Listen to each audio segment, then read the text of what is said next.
बिस्मिल्लाहिर्रहमानिर्रहीम। अस्सलाम वालेकुम नाज़रीन कराम, मैं हूँ शाहिद महमूद नासिर और आप देख रहे हैं मेरा फेसबुक और यूट्यूब चैनल। नाज़रीन कराम, आज कुछ दिल चाह रहा है कि राना सनाउल्लाह साहब के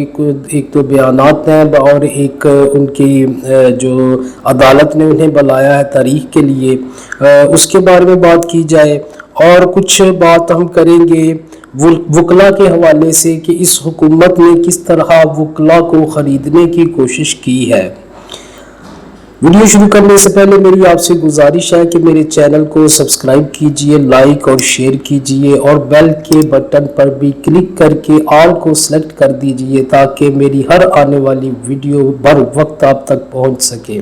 नाज़रीन करम, 25 जून को राना सनाउल्लाह को अदालत ने तलब किया है और गालिब इम्कान यही नज़र आ रहा है कि राना सनाउल्लाह पर फ़र्द जुर्म आयद की जाएगी, जो कि मनशियात के हवाले से इन पर केस था, उस हवाले से उनके ऊपर फ़र्द जुर्म आयद की जाएगी। ये माशाल्लाह से हमारे वज़ीर दाखिला साहब हैं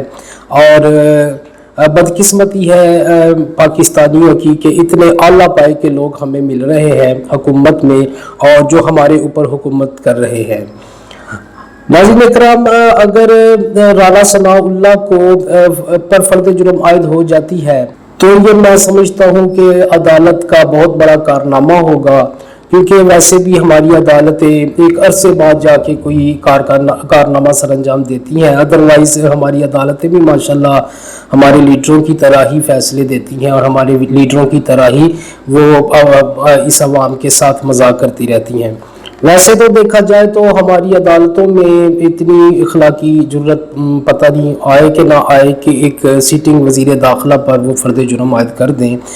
और वैसे भी ये जो माशाल्लाह से हमारे नून लीग के जो वज़रा हैं और ये लोग हैं, इनको बहुत अच्छे से आता है अपने केसों को ख़राब करना और अपने ऊपर लगाए गए इल्ज़ामात को धो देना। चाहे वो नाली के पानी से भी धोना पड़े तो वो धो लेते हैं, लेकिन वो धो लेते हैं, उनको पता होता है कि किस तरह इसको धोना है। दूसरी बात ये नाज़रीन इकराम के मरियम नवाज़, राना सनाउल्लाह वगैरह इनके बयानात थे कि इमरान खान डर के पेशावर में बैठ गया है, KPK में चला गया है, तो इसको गिरफ्तारी का डर था। तो मैं समझता हूँ कि ये जो लोग इस तरह के ताने दे रहे हैं, अगर वो एक दफ़ा सिर्फ इस तरफ मुंह करके लंदन की तरफ देखें तो सोचें कि लंदन में कौन बैठा हुआ है और किसके डर से बैठा हुआ है। और वैसे भी वो तो शेर था और शेर इस तरह भगोड़ा बन जाए तो पूरी जो अवाम है, पूरी जो कौम है, उसके सर शर्म से झुक जाते हैं। अगर वो वाकई में शेर था तो यहाँ मुल्क में रह के अदालतों का सामना करता और जो सज़ाएं उसको मिली उन सज़ाओं को भुगतता या फिर उन सज़ाओं के ख़िलाफ़ अपीलें करता और कम अज़ कम फाइट करता हुआ नज़र आता। इस तरह भगोड़ों की तरह इस मुल्क से भाग ना जाता। इमरान खान तो वैसे भी पाकिस्तान के अंदर ही बैठा हुआ है। अगर KPK अगर समझते हैं कि लोग समझते हैं या राना सनाउल्लाह और मरियम नवाज़ जैसे भगोड़े अगर समझते हैं कि KPK पाकिस्तान में ही है और उनको इस तरह का ताना देना अच्छा नहीं लगता। और दूसरी बात ये कि राना सनाउल्लाह साहब और मरियम नवाज़ साहिबा किस मुँह से ये बातें करते हैं, ये हम समझ से बाहर है। इस कदर बेशर्म और बेहया लोग हैं ये, उनको ये भी नहीं ख्याल आया ये बयान देते हुए कि इनका भगोड़ा लीडर और इसका भगोड़ा बाप कहाँ जाके बैठा हुआ है अपने पूरे ख़ानदान समेत। इसके बेटे का, इसका बेटा कहाँ है मरियम नवाज़ का, और इसका जो नवाज शरीफ का समधी है वो कहाँ है, वो कैसे डर के भागे हुए हैं। इतना बड़ा झूठ बोल के भागे हुए हैं ये चोर कि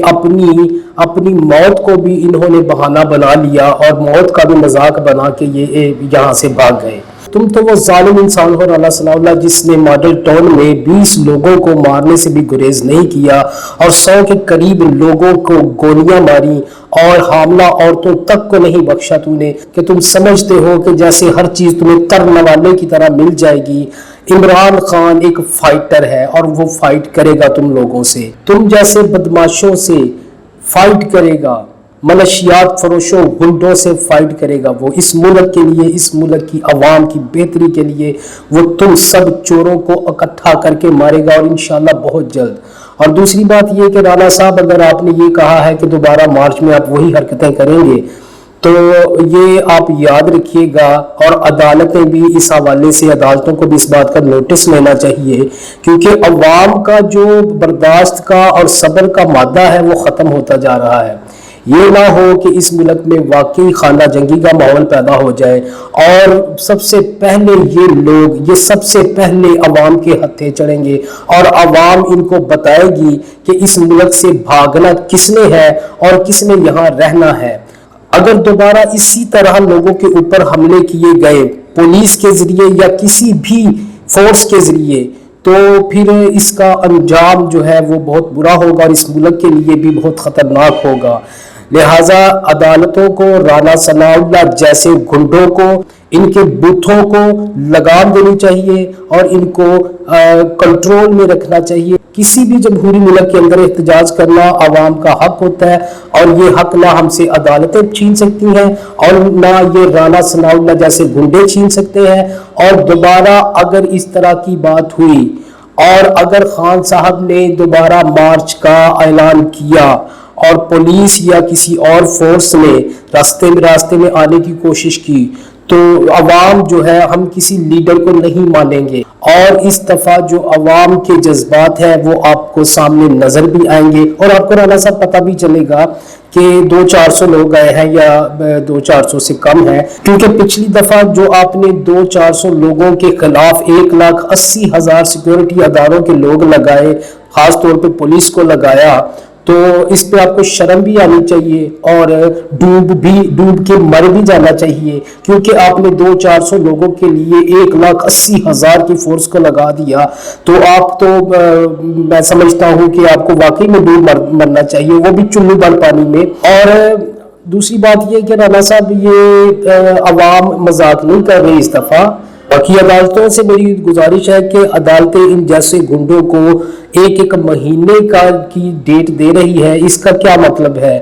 فرد جرم عائد ہونا ہے تو اس کے اوپر فرد جرم فوری طور پر عائد کیا جائے۔ اتنی لمبی ڈیٹیں دینے کا کیا مطلب ہے کہ وہ وزیر داخلہ ہے تو اس لیے آپ اس کو لمبی ڈیٹیں دیں گے تاکہ وہ اپنے جو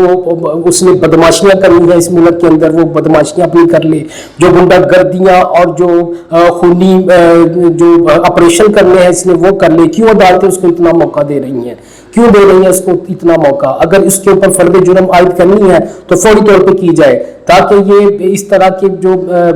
فسادی لوگ ہیں یہ جلد از جلد جیلوں کے اندر جائے۔ دوسری طرف ناظرین کرام، وکلاء کو 20 کروڑ روپیہ دیا گیا ہے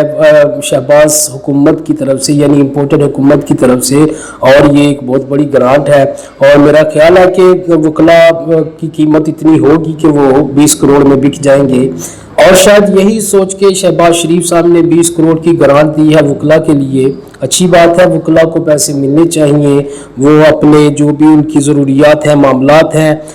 اس پہ کام کریں وہ، لیکن یہ ہے کہ اگر وہ خریدنے کی کوشش کر رہے ہیں تو میرا نہیں خیال کہ ایک بھی وکیل 20 کروڑ میں بک جائے گا۔ کسی بھی وکیل کی اتنی چھوٹی قیمت نہیں ہو سکتی، بلکہ میں سمجھتا ہوں کہ اگر وکیل واقعی وکیل ہے اور اگر وہ اپنے پروفیشن سے واقعی سنسیئر ہے تو اس کے لیے یہ 20 کروڑ کی رقم کچھ بھی نہیں ہے، اور ایک مسلمان کو خریدنا اتنا آسان نہیں کہ 20 کروڑ میں وہ بک جائے۔ یہ امپورٹڈ حکومت ہر کسی کو اپنے جیسا سمجھتی ہے شاید، اسی لیے وکلاء کو شاید ڈائریکٹ پیسے دے کے خریدنے کی کوشش کی گئی ہے، لیکن میرا نہیں خیال کہ وکلاء اتنے سستے ہوں کہ 20 کروڑ میں بک جائے۔ ناظرین کرام، آئندہ ولاگ کے ساتھ میں نئی خبروں کے ساتھ حاضر ہوں گا، تب تک کے لیے اللہ حافظ و ناصر پاکستان زندہ باد، پاک فوج پائندہ باد۔